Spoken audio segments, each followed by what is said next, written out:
रात भक्तमाल पढ़ते पढ़ते ना जाने कब नींद आ गई।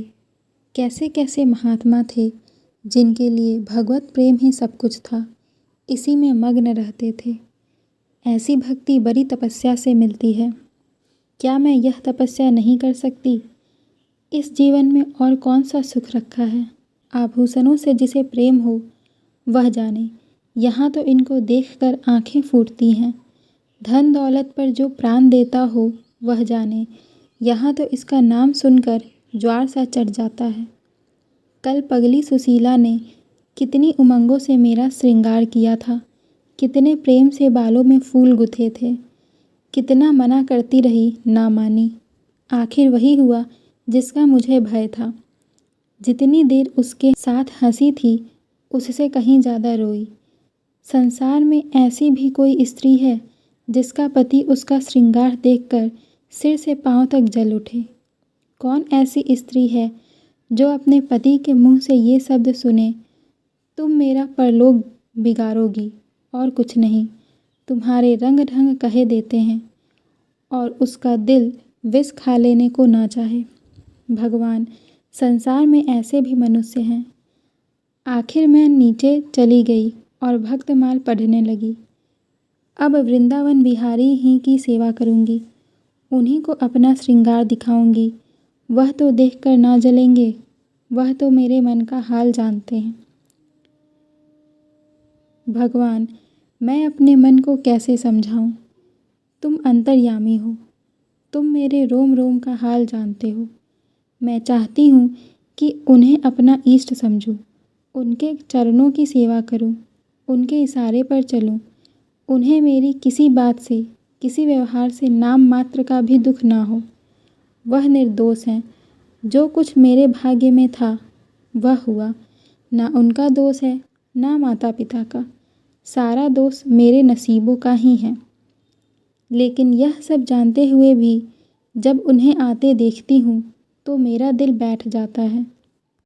मुंह पर मुर्दनी सी छा जाती है, सिर भारी हो जाता है। जी चाहता है कि इनकी सूरत ना देखूं, बात तक करने को जी नहीं चाहता।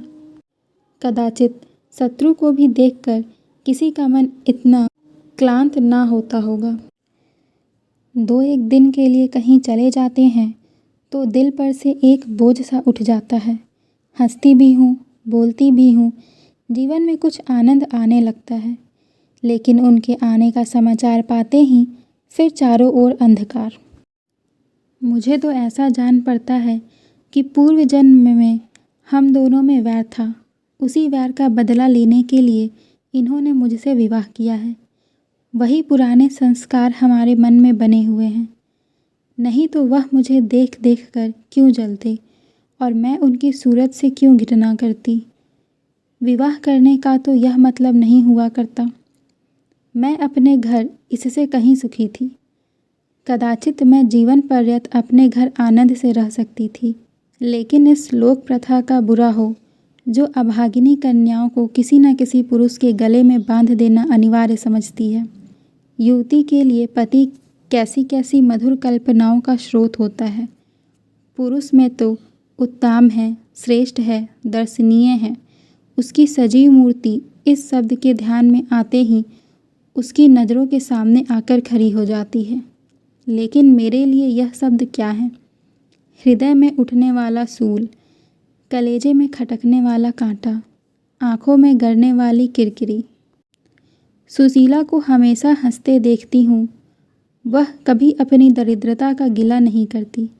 गहने नहीं हैं, कपड़े नहीं हैं, भाड़े के नन्हे से मकान में रहती है। अपने हाथों से सारा काम काज करती है, फिर भी उसे रोते नहीं देखती। अगर अपने बस की बात होती तो आज अपने धन को उसकी दरिद्रता से बदल लेती। अपने पति देव को मुस्कुराते हुए घर में आते देखकर उसका सारा दुख छूमंतर हो जाता है। आज मुझसे जब्त ना हो सका। मैंने पूछा, तुमने मुझसे किस लिए विवाह किया था? यह प्रश्न महीनों से मेरे मन में उठता था, पर मन को रोकती चली जाती थी। आज प्याला छलक गया।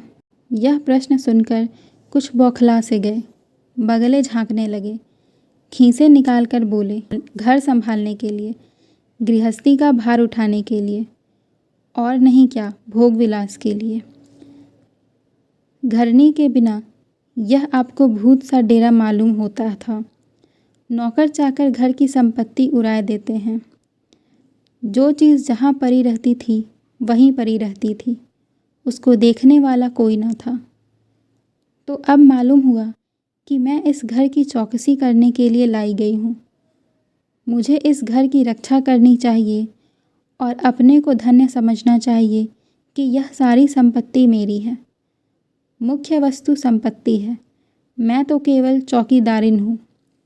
ऐसे घर में आज ही आग लग जाए। अब तक तो मैं अनजान में घर की चौकसी करती थी। जितना वह चाहते हैं उतना ना सही, पर अपनी बुद्धि के अनुसार अवश्य करती थी। आज से किसी चीज़ को भूल कर भी छूने की कसम खाती हूँ। यह मैं जानती हूँ कि कोई पुरुष घर की चौकसी के लिए विवाह नहीं करता, और इन महाशय ने चिढ़कर यह बात मुझसे कही। लेकिन सुशीला ठीक कहती है, इन्हें स्त्री के बिना घर सूना लगता होगा, उसी तरह जैसे पिंजरे में चिड़िया को ना देखकर पिंजरा सूना लगता है। मालूम नहीं इन्हें मुझ पर इतना संदेह क्यों होता है। जब से नसीब इस घर में लाया है, इन्हें बराबर संदेह मूलक कटाक्ष करते देखती हूँ। क्या कारण है? जरा बाल गुथवा कर बैठी और यह ओठ चबाने लगे। कहीं जाती नहीं, कहीं आती नहीं, किसी से बोलती नहीं, फिर भी इतना संदेह। अपने अधिकार से बाहर कोई काम कर बैठने से कदाचित हमारे चित्त की यही वृत्ति हो जाती है। भिक्षुक राजा की गद्दी पर बैठकर चैन की नींद नहीं सो सकता। उसे अपने चारों तरफ शत्रु ही शत्रु दिखाई देंगे। मैं समझती हूँ सभी शादी करने वाले बुढ़ों का यही हाल है। आज सुशीला के कहने से मैं ठाकुर जी की झांकी देखने जा रही थी। अब यह साधारण बुद्धि का आदमी भी समझ सकता है कि फुहर बहू बनकर बाहर निकलना अपनी हंसी उड़ाना है।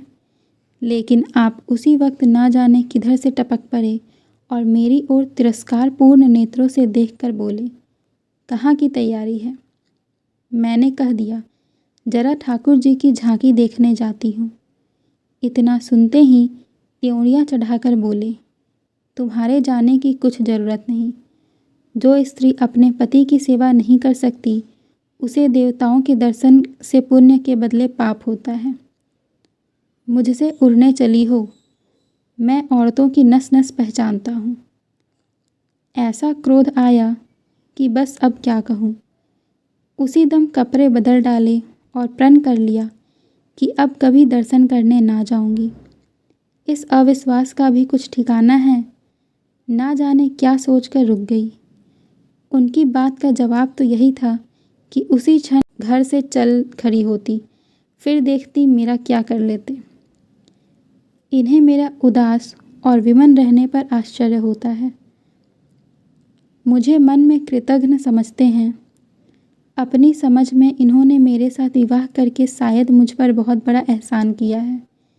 इतनी बड़ी जायदाद और इतनी विशाल संपत्ति की स्वामिनी होकर मुझे फूले ना समाना चाहिए था।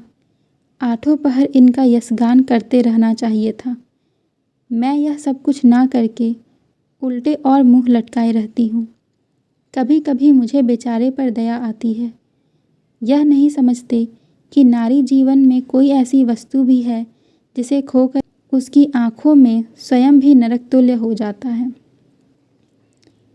3 दिन से बीमार हैं।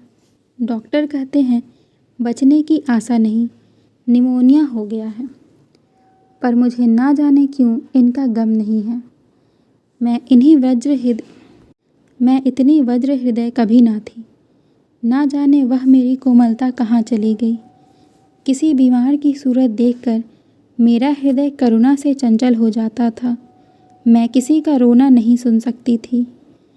वही मैं हूँ कि आज 3 दिन से उन्हें अपने बगल के कमरे में पड़े कराहते सुनती हूँ और एक बार भी उन्हें देखने ना गई। आँख में आंसू आने का तो जिक्र ही क्या। मुझे ऐसा मालूम होता है इनसे मेरा कोई नाता नहीं। मुझे चाहे कोई पिशाचनी कहे, चाहे उल्टा, पर मुझे तो यह कहने में लेस मात्र भी संकोच नहीं है कि इनकी बीमारी से मुझे एक प्रकार का ईर्ष्यामय आनंद हो गया है। इन्होंने मुझे यहाँ कारावास दे रखा था। मैं इसे विवाह का पवित्र नाम नहीं देना चाहती, यह कारावास ही है। मैं इतनी उदार नहीं हूँ कि जिसने मुझे कैद में डाल रखा हो उसकी पूजा करूँ।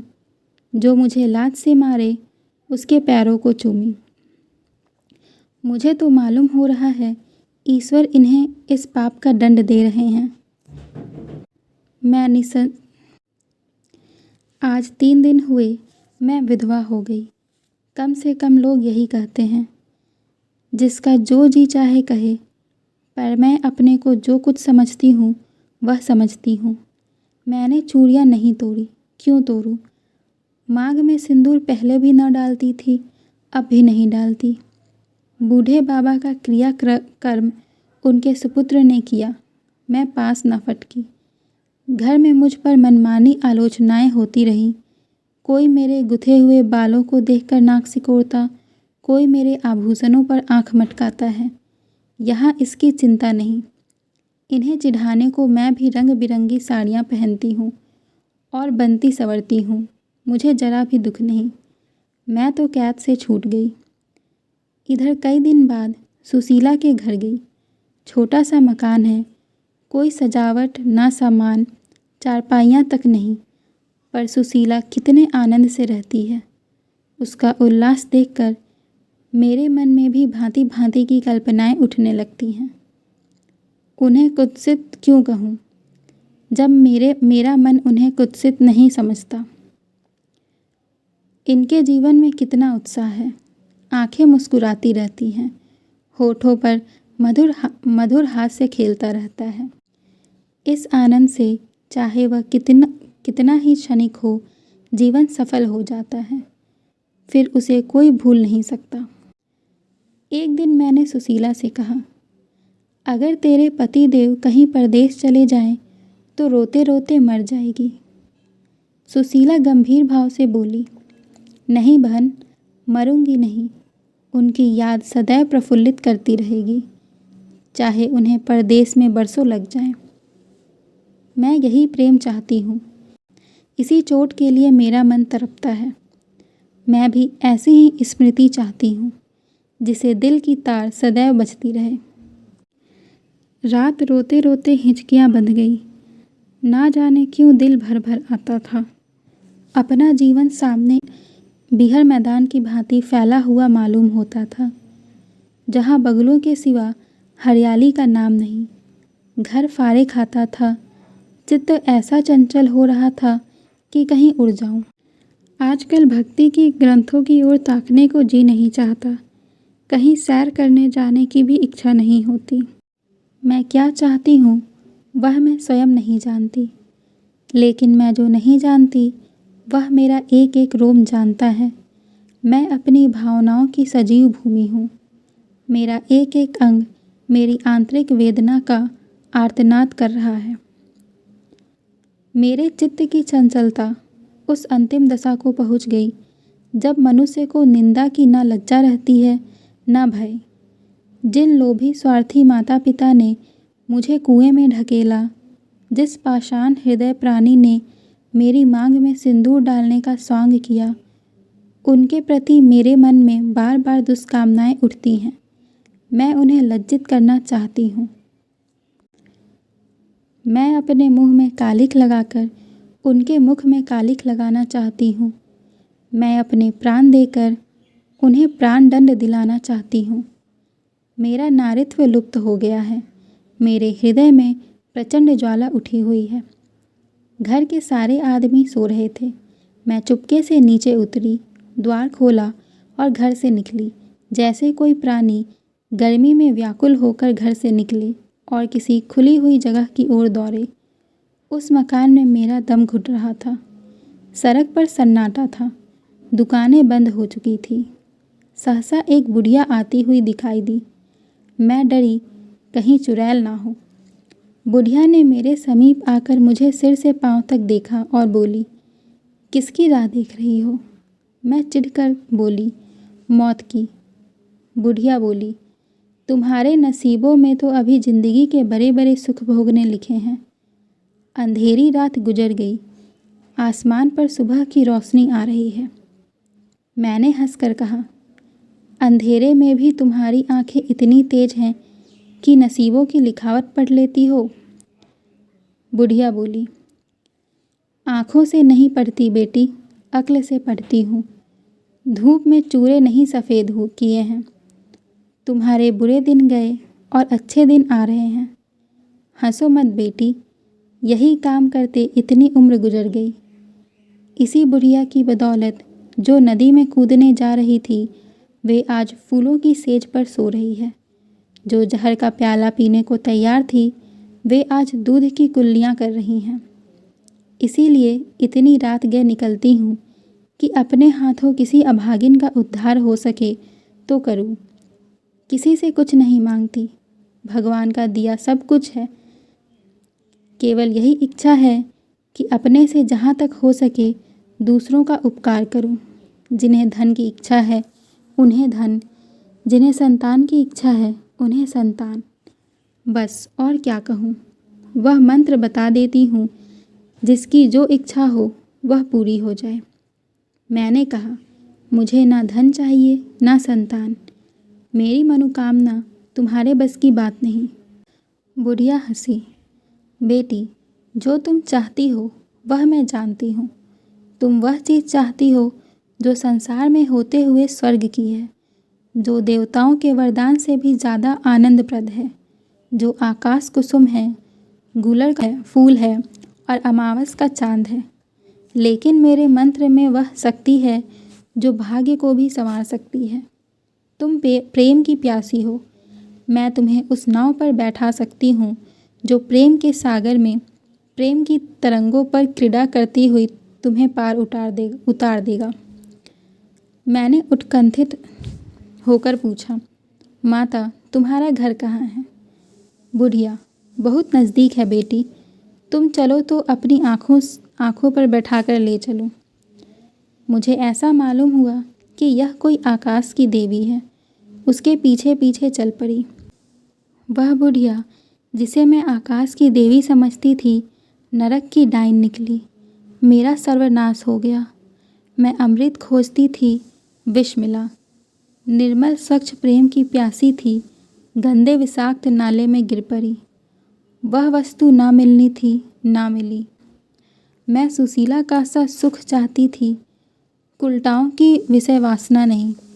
लेकिन जीवन पथ में एक बार उल्टी राह पर चलकर फिर सीधी मार्ग पर आना कठिन है। लेकिन मेरे अधःपतन का अपराध मेरे सिर नहीं, मेरे माता पिता और उस बूढ़े पर है जो मेरा स्वामी बनना चाहता था। मैं यह पंक्तियाँ ना लिखती, लेकिन इस विचार से लिख रही हूँ कि मेरी आत्मकथा पढ़कर लोगों की आंखें खुले। मैं फिर कहती हूँ, अब भी अपनी बालिकाओं के लिए मत देखो धन, मत देखो जायदाद, मत देखो कुलीनता, केवल वर देखो। अगर उसके लिए जोर का वर नहीं पा सकते तो लड़की को कुंवारी रख छोड़ो, जहर देकर मार डालो, गला घोंट डालो, पर किसी बूढ़े खूंसट से मत ब्याहो। स्त्री सब कुछ सह सकती है, दारुण से दारुण दुख, बड़े से बड़ा संकट अगर नहीं सह सकती तो अपने यौवन काल की उमंगों का कुचल जाना। रही मैं, मेरे लिए अब इस जीवन से कोई आशा नहीं। इस अधम दशा को भी उस दशा से ना बदलूंगी जिससे निकल कर आई हूँ।